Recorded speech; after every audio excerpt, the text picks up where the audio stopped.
Ni-relieve sa pwesto ang 3 opisyal ng Philippine National Police at 12 iba pa.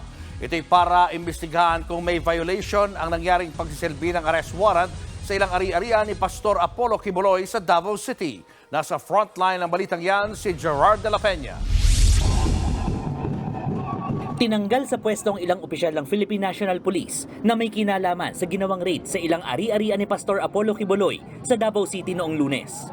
Kasama sa inirelieve ni PNP Chief General Romel Marbil, ang hepe ng Directorate for Operations sa si Brigadier General Ronald Oliver Lee, Intelligence Group Chief Colonel Edwin Portento, at ang Regional Director ng Police Regional Office 11 sa Davao na si Brigadier General Aligre Martinez.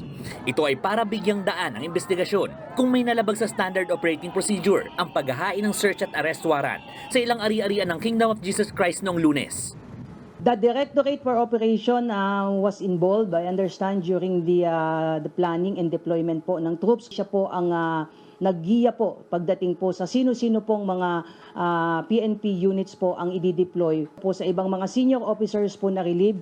They were administratively relieved to give way po sa ang gagawin po nating investigasyon kung nagkaroon nga ba ng lapses. Bukod sa 3, 12 opisyal at tauhan pa ng Criminal Investigation and Detection Group o CIDG, PNP Special Action Force o SAF at Davao City Traffic Enforcement Unit ang inalis din muna sa pwesto.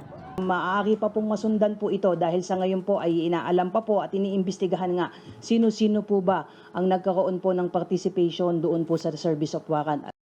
Ayon naman sa Administrator ng Kingdom of Jesus Christ na si dating Pangulong Rodrigo Duterte, bukod sa arrest warrant, walang hiwalay na search warrant ang mga sumalakay na pulis. Malinaw raw na paglabag daw ito sa batas, overkill at dapat may managot. Una nang iginiit ng kampo ni Quiboloy na hindi siya dapat ituring na pugante kahit may nakabinbing arrest warrant laban sa kanya sa kasong human trafficking at child sexual abuse dahil inaapela pa naman daw ang mga kaso niya sa Department of Justice. Pero giit ni PNP Chief Marbil, lehitimo ang kanilang operasyon dahil pugante at maimpluwensyang tao si Quiboloy kaya nag-deploy sila ng mas maraming tauhan. Hindi naman ho kami natatakot because this is a legal order. Hindi naman po illegal ang ginagawa namin .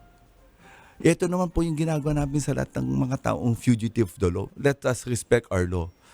Huwag po nating ipagtakpan po yung mga taong nagkakamali. Kung tama siya, then sumakap po siya sa korte. Balak naman pa imbestigahan ng kaalyado ng mga Duterte na si Senator Robin Padilla ang pag-raid sa mga ari-arian ni Quiboloy. Pero ang PNP hindi raw magpapaapekto. Tuloy pa rin daw ang manhunt nila sa pastor. Pinag-aaralan na rin nila kung kakasuhan ng 6 na supporter ni Quiboloy na nambomba ng tubig sa mga pulis. Iba pa sila sa 6 din na supporters na kinasuhan na matapos makitaan ng mga bladed weapon at nagtangkapang pigilan ng mga nang-raid na pulis. Nagbabalita mula sa frontline, Gerard de la Peña, News 5. Mga kapatid, Julius Babaw po. Iba na ang may alam at may pakialam sa panahon ngayon. Para sa frontline ng mga balita, mag-follow at mag-subscribe sa social media pages ng News 5.